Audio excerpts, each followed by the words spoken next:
मेरी शक्ल पे अहमक लिखा हुआ है या मेरे गले में कोई पोस्टर है जिस पे लिखा हुआ है कि आओ मुझे बेवकूफ बनाओ? देखो सिक्की, अगर मैं तुम्हें बता देती तो मुझे कभी ना करने देती है। ऑफ कोर्स, मैं तुम्हारी दोस्त हूँ रूमी। तुम्हारी शादी अटेंड करने आई हूँ, कोई लाइव कवरेज या किसी प्लान का हिस्सा बनने नहीं। तुमने मुझे झूठ क्यों बोला? अच्छा, आई एम सॉरी। तुमने मुझे बोला कि तुम्हें मोहब्बत हो गई है, मैंने मान लिया। तुमने मुझे बोला तुम्हें उसे सरप्राइज करना है, मैंने तुम्हें ट्रस्ट कर लिया। लेकिन ये क्या किया है? जो मेरे दिमाग ने कहा ना, मैंने वो किया। तो एक बार अपनी दिल की भी सुन लेती। ये दिल कहाँ से आ गया बीच में? रूमी, दिल ही तो है ना बीच में, जो तुम्हें खुलकर खुश होने का मौका नहीं दे रहा है। वरना इस वक्त ना तो अपनी जीत का जश्न मना रही होती। मैं जश्न नहीं मना रही हूँ। नजर आ रहा है मुझे।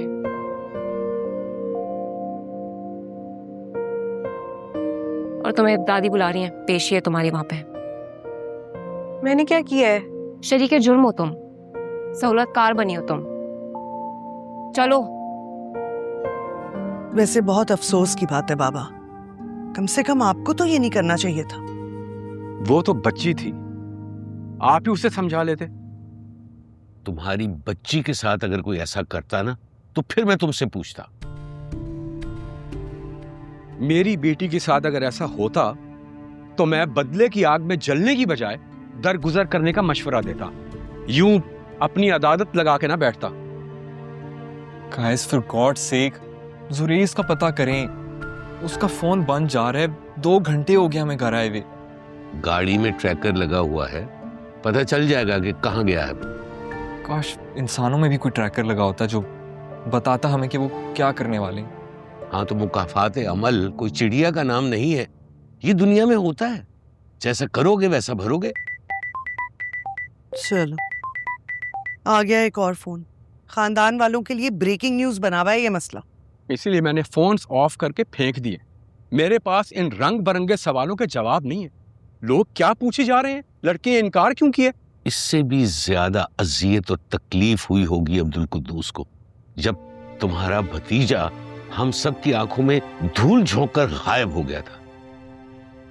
लोगों ने बारात न आने पर तरह तरह की जहरीली बातें की होंगी। तो वो गलत फैसला भी आप ही का था ना बाबा जान।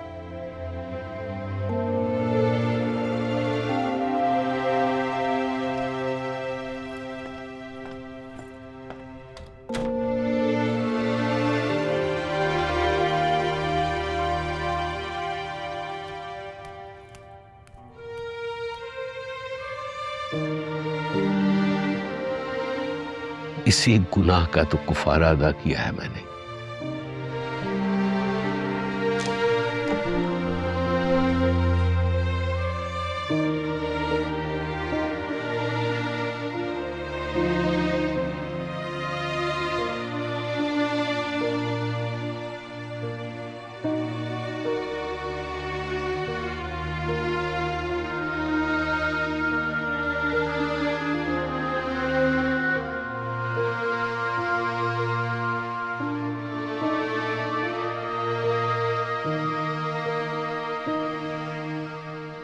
आप ऐसा करें कि आप जुरेज को कॉल करें। आपको बहुत हमदर्दी हो रही है ना उससे, तभी आपको शायद तसल्ली हो जाएगी। ये तुम मेरा खाना यहाँ पे क्यों लेकर आ रही हो? आप यहीं खा लें, दादी का ब्लड प्रेशर फिर हाई हो जाएगा आपको देखकर। अरे, मैंने एक शादी से इनकार किया, तुम लोगों ने मुझे अछूत बना दिया। पछता रही हो?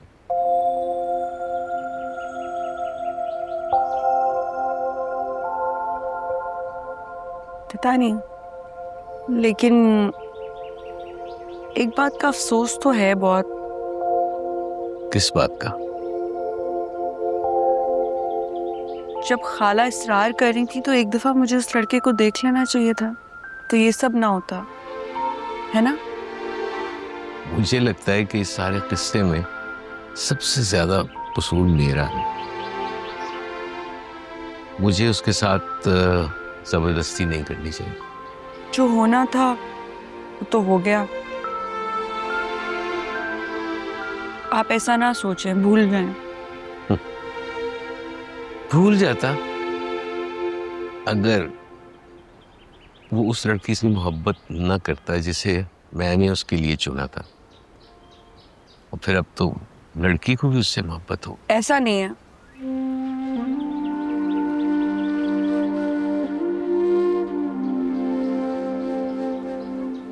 आपकी बात हुई है उससे? नहीं, रात से वो घर आया ही नहीं। कहाँ है? भाई गाड़ी का जीपीएस ये बता रहा है कि वो हैदराबाद। अच्छा,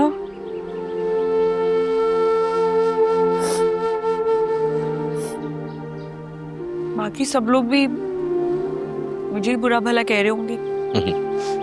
नहीं, सब लोगों का ख्याल है कि सबसे ज्यादा कसूर मेरा है और मुझे ऐसा नहीं करना चाहिए था।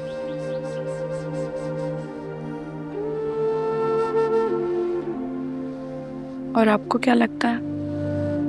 मुझे ये लगता है कि इंसान को एक दफा जिंदगी में झटका लगना जरूरी है, क्योंकि उसका दुनिया को देखने का जाविया बदल जाता है। उसकी सोच में पुख्तगी और गहराई आ जाती है।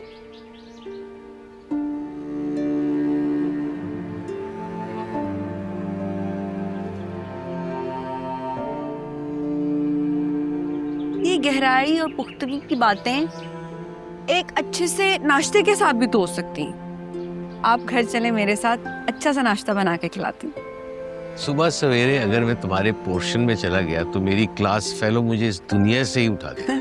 दादू, आपको फॉर्मूला पता है, उनकी बात एक कान से सुन के दूसरे कान से उड़ा दें। दूसरे कान में थोड़ी प्रॉब्लम। चल। चल।